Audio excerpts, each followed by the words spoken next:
Doctor Mohammad ইউনূসের এই অন্তর্বর্তীকালীন সরকারের বিদায় ঘণ্টা বেজে গেছে। দুই দিক থেকেই বিদায় ঘণ্টা বাজতেছে। যে কোনো মুহূর্তে এই অন্তর্বর্তীকালীন সরকারের বিলুপ্তি ঘটবে এবং নতুন তত্ত্বাবধায়ক সরকার গঠন প্রক্রিয়া চলবে এবং নতুন তত্ত্বাবধায়ক সরকারের অধীনেই ফেব্রুয়ারিতে নির্বাচন হবে বলে নানা দিক থেকে ইঙ্গিত আসতেছে। এখন এই নতুন তত্ত্বাবধায়ক সরকারের প্রধান কে হবে, নতুন তত্ত্বাবধায়ক সরকারের প্যানেলে কারা কারা থাকবে, এই নিয়ে চলছে রাজনৈতিক মহলে আলোচনা। আপনারা ইতিমধ্যেই সবকিছুই জানতে পেরেছেন যে এই অন্তর্বর্তীকালীন সরকারে যে সকল উপদেষ্টা রয়েছে তারা কার সুপারিশে এসেছে, কিভাবে এসেছে, কোন উপদেষ্টা কোন রাজনৈতিক দলের সুপারিশে এই উপদেষ্টা পদে আসীন হয়েছে সেটা আপনারা কিন্তু জানতে পেরেছেন। এই অন্তর্বর্তীকালীন সরকারের প্রধান ডক্টর মোহাম্মদ ইউনূস সরাসরি ছাত্রদের নিয়োগ করা।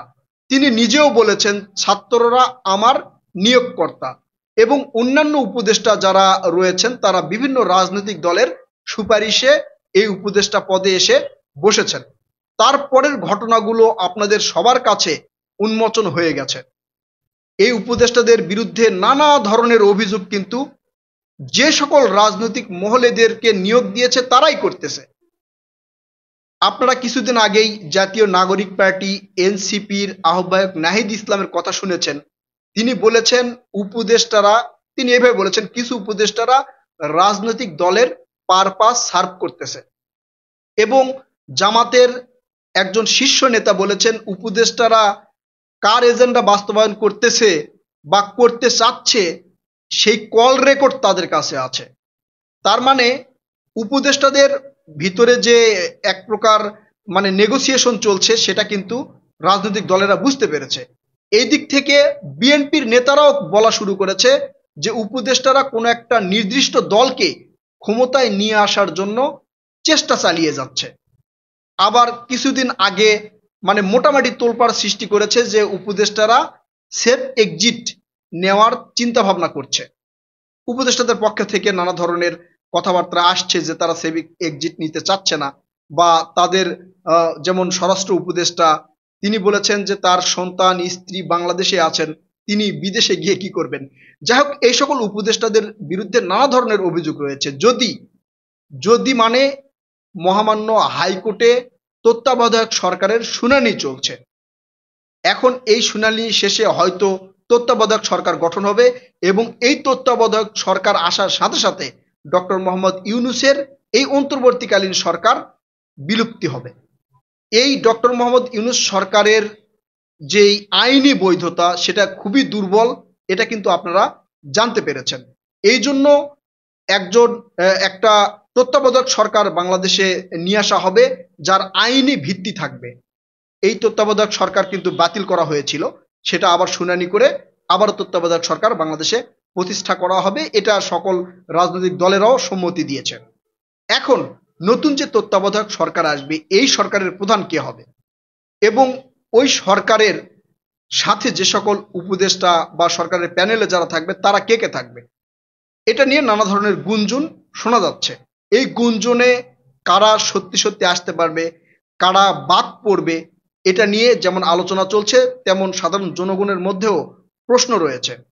অনেক উপদেষ্টা তারা যেই একটা আশ্বাস দিয়েছিল জাতিকে, তারা যে কাজগুলো করবে সেই কাজ কিন্তু করতে পারেনি। এই অন্তর্বর্তীকালীন সরকারের যে প্রতিশ্রুতি ছিল সেই প্রতিশ্রুতির ১০০ ভাগের ১ ভাগও এখন পর্যন্ত প্রমাণ করে দেখাতে পারেনি। এখন আবার যদি তত্ত্বাবধায়ক সরকার গঠন করা হয় তাহলে কি এই সরকারের উপদেষ্টা বা ডক্টর মোহাম্মদ ইউনূসই কি প্রধান থাকবেন? ডক্টর মোহাম্মদ ইউনূস হয়তো প্রধান থাকবেন, এটা অনেকেই মনে করছেন, তবে উপদেষ্টা পরিষদে যারা রয়েছেন তারা অনেকেই থাকবেন না। আমরা হয়তো নতুন মুখ দেখতে পাবো। সেই নতুন মুখগুলো কাদের সুপারিশে আসবে সেটা মোটামুটি আমরা সবাই জানতে পারছি যে রাজনৈতিক দলের যে সকল সাপোর্ট থাকবে বা যে সকল মনোনীত প্রার্থী থাকবে তারাই কিন্তু আবার এই নতুন তত্ত্বাবধায়ক সরকারে আসবে। এটা নিয়ে মোটামুটি একটা বিশৃঙ্খলা হওয়ার আশঙ্কাও রয়েছে। কারণ ইতিপূর্বে উপদেষ্টা পদে বিএনপির সুপারিশে, জামাতের সুপারিশে, এনসিপির সুপারিশে ৩ জন ছাত্র উপদেষ্টা কিন্তু এই ক্ষমতায় আসীন হয়েছে। এদেরকে যেই আশা ভরসায় ক্ষমতায় বসানো হয়েছিল সেটা জনগণ তার প্রত্যাশা, মানে জনগণের প্রত্যাশা কিন্তু তারা পূরণ করতে পারেনি। তাই আমরা নতুন মুখ দেখতে পারি। এখানে অনেক উপদেষ্টা, যেমন আসিফ নজরুল স্যারের বিরুদ্ধে অনেক প্রোপাগান্ডা কিন্তু আমরা সোশ্যাল মিডিয়ায় দেখেছি।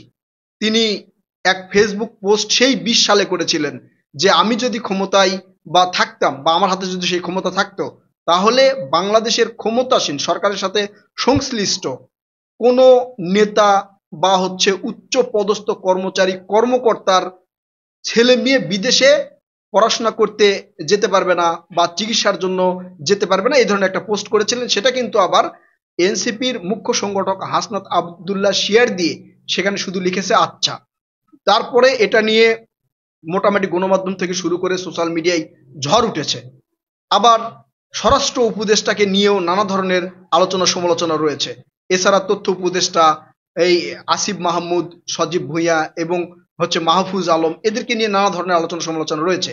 এই জন্য এই যারা বেশি আলোচনা সমালোচনার শিকার হয়েছে বা যাদের বিরুদ্ধে বেশি অভিযোগ উঠছে, তারা তত্ত্বাবধায়ক সরকারে থাকতে পারবে না বলেই অনেকেই মনে করছেন। তবে ডক্টর মোহাম্মদ ইউনূস তিনি যেটাই হোক বিশ্ব সমাদৃত একজন মানুষ।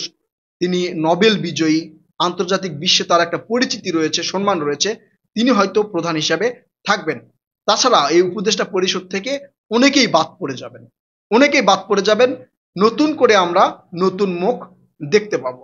হয়তো সেখানে এনসিপির সুপারিশে কিছু থাকবে, জামাতের সুপারিশে থাকবে, বিএনপির সুপারিশে থাকবে, অন্যান্য রাজনৈতিক দলের সুপারিশে থাকবে। অর্থাৎ সকল রাজনৈতিক দল মিলে একটা তত্ত্বাবধায়ক সরকার গঠন করার যে প্রক্রিয়া সেটা করবেন বলে অনেকেই মনে করছেন। তবে এই অন্তর্বর্তীকালীন সরকার যেই প্রতিশ্রুতি নিয়ে ক্ষমতায় এসেছিল সেটা একদমই একদমই পূরণ করতে পারেনি। এখন পর্যন্ত দৃশ্যমান ২-১টা বিচার ছাড়া কোনো বিচার এই তত্ত্বাবধায়ক সরকারের অধীনে সম্পূর্ণ হয়নি। অভিযোগ আছে যে আওয়ামী লীগের নেতাকর্মীদের গ্রেপ্তার করলে তাদেরকে আবার পুনরায় জামিন দেওয়া হচ্ছে, আবার এই জামিনের মূলে রয়েছে ডক্টর আসিফ নজরুল স্যার। এটা কিন্তু অভিযোগ আসতেছে বা অনেকে এই ধরনের অভিযোগ করছেন। সত্য মিথ্যা এখন পর্যন্ত কেউ প্রমাণ দিতে পারেনি। সেহেতু প্রমাণ না হওয়া পর্যন্ত তিনি নির্দোষ বলেই প্রচার চালিয়ে যাবেন নিজে নিজেই, বা অনেকেই এটা মনে করবেন। এখন এই তত্ত্বাবধায়ক সরকার যদি গঠন হয়, নির্বাচন কি সঠিক সময়ে হবে বা এই তত্ত্বাবধায়ক সরকারের মেয়াদ কতদিন থাকবে সেটা নিয়েও আলোচনা সমালোচনা হবে। প্রিয় দর্শক, আপনারা কি মনে করছেন এই অন্তর্বর্তীকালীন সরকারের বিলুপ্তি ঘটলে, তত্ত্বাবধায়ক সরকার বাংলাদেশে আসলে বা গঠন হলে সেই তত্ত্বাবধায়ক সরকারে কারা কারা থাকতে পারেন বা কাদেরকে নির্বাচন করা যেতে পারে বলে আপনারা মনে করেন? আপনারা আপনাদের মূল্যবান মতামত কমেন্ট করে জানাবেন। কথা হবে নতুন কোনো ভিডিওতে। আল্লাহ হাফেজ।